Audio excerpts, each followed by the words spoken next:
I see you walking down the street. I see you coming back inside. I know you're wondering what all this.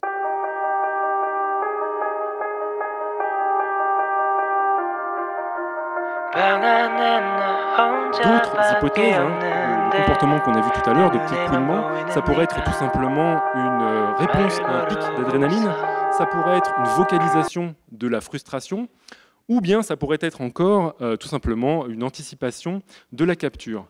Cependant, il existe deux récentes études qui me font penser que mon hypothèse n'est pas totalement son fondement.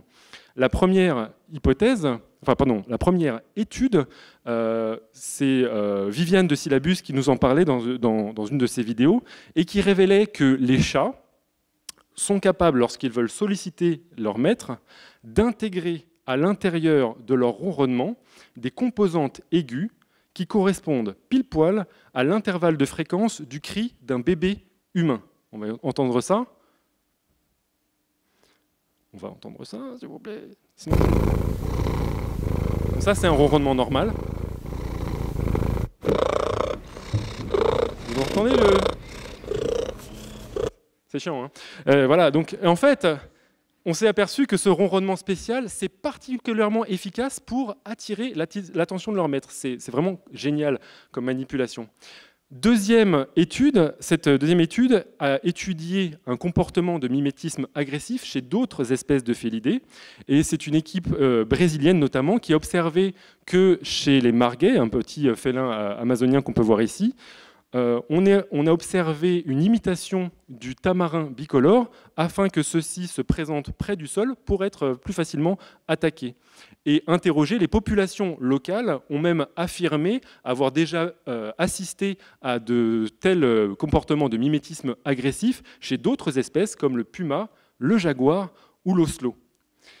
Alors, si cette capacité d'imitation est déjà présente chez le chat domestique, et si on est capable quand même de voir déjà du mimétisme agressif chez le marguet et chez d'autres félidés, est-ce que ça ne pourrait pas vouloir dire que le couinement ridicule des chats est en fait un vestige, un comportement ancestral de leur passé de chasseurs-imitateurs?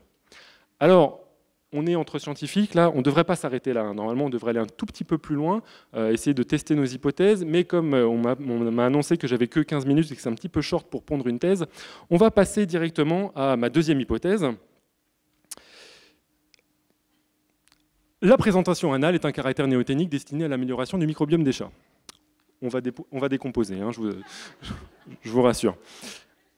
On va d'abord comprendre qu'on doit quitter le concept tout simplement de caractéristiques ancestrales pour s'intéresser dans cette deuxième hypothèse aux caractéristiques qui changent au cours de l'évolution. Et là, notamment, qui changent au cours de la domestication des chats.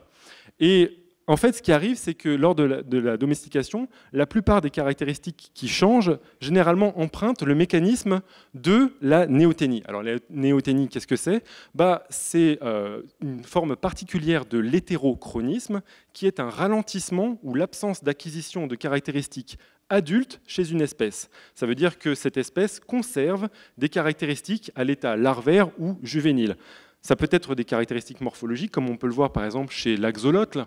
C'est cette magnifique bestiole qui ne se métamorphose pas pour se reproduire. Ça veut dire que donc elle va conserver des caractéristiques morphologiques larvaires, comme par exemple ces magnifiques petites branchies, qui n'apparaissent pas normalement chez les salamandres adultes. On ne dirait pas comme ça, mais je suis très viril. Et puis d'autres biologistes ont déjà pensé que certaines caractéristiques humaines pouvaient relever de la néoténie. C'est par exemple le zoologiste Adolphe Neff qui, en 1926, avait vu un parallèle, par exemple, entre la morphologie des humains et celle des chimpanzés juvéniles. Alors, je ne sais plus ce que je voulais dire. Oui, la plus grande expérience qui a prouvé le rôle de la néoténie dans la domestication, ce sont les fameux renards de Dmitri Belyaev, qui a fait une expérience de domestication de renards sauvages de Sibérie. Donc, Dmitri Belyaev, un célèbre biologiste russe. Et ce qu'il a réalisé, en fait, ce célèbre biologiste russe, c'est qu'il est parti d'une population sauvage de renards qu'il a domestiquée en moins de 35 générations. Et le seul critère de sélection qu'il utilisait pour choisir quels sont les renards qui allaient se reproduire entre eux, c'était s'ils n'étaient pas agressifs, l'absence d'agressivité. Eh bien, au bout de 35 générations, il a obtenu une population de renards non agressifs, mais qui présentait tout un panel de caractéristiques juvéniles, comme par exemple des oreilles tombantes, une queue courte et relevée, etc., etc. Bref, tous les ingrédients en fait nécessaires pour faire un renard kawaii.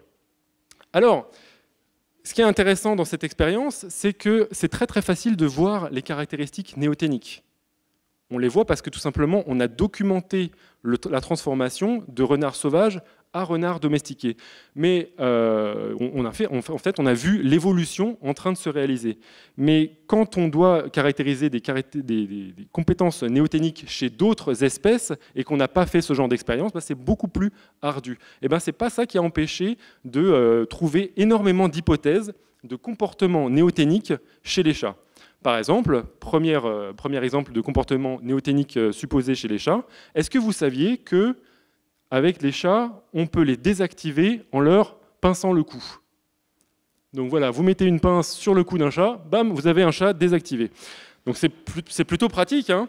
Ça s'appelle la clipnose, et certains voient derrière ce comportement en fait un comportement néoténique, c'est-à-dire le prolongement d'une caractéristique juvénile, puisque si vous vous rappelez bien un peu du comportement des chats, la mère chat va brinque-baller sa marmaille qui ne peut pas se déplacer toute seule en les prenant avec la bouche, en leur pinçant le cou, et le chaton réagit immédiatement face à cet influx, à ce pinçage du cou, en se recroquevillant la queue entre les jambes.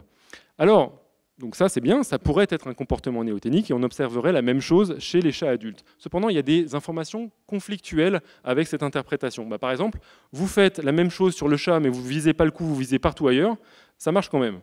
Donc on est capable de faire de la clipnose simplement en mettant des pinces sur le dos. Ça jette un petit problème. D'autre part, la clipnose marche chez d'autres mammifères légèrement plus gros, comme par exemple une vache. Et alors là, la maman vache ne transporte pas les veaux comme ceci. Et d'autre part, ce comportement-là, il est exploité lors des relations sexuelles par les chats domestiques et d'autres félidés, comme par exemple les lions. Donc, ce qui laisse supposer qu'il y a quelque chose d'un petit peu plus compliqué que la simple explication néoténique pour comprendre la clipnose. Autre exemple, le patounage des chats. Bon, tous les propriétaires de chats savent ce que c'est qu'un patounage de chat, enfin voyons. Le patounage des chats, c'est tout simplement les chats qui, sur n'importe quelle surface, vont en ronronnant patouner, c'est-à-dire faire des mouvements successifs avec leurs pattes avant, pour, nous on comprend, parce qu'ils sont contents en fait. Ils vont faire ça sur les canapés, ils vont faire ça sur les couettes, ils vont faire ça sur les genoux, qui vont profiter pour massacrer avec leurs griffes. Bref, le patounage des chats, est-ce que ça pourrait être un comportement néoténique? Certains y voient un comportement néoténique parce que les chatons utilisent de tels mouvements quand ils sollicitent la montée de lait de leur mère. Donc en effet, là on voit un comportement qui est présent chez le juvénile et qui devrait se prolonger chez l'adulte, sauf que ce n'est pas associé à des tétons, c'est juste associé à un bien-être. Mais il y a d'autres hypothèses alternatives qui permettent d'expliquer ce comportement. Par exemple, les chats sauvages peuvent présenter un tel comportement lorsqu'ils préparent leur litière, lorsqu'ils préparent leur terrain pour pouvoir s'endormir, notamment en aplatissant les feuilles sur lesquelles ils vont s'endormir.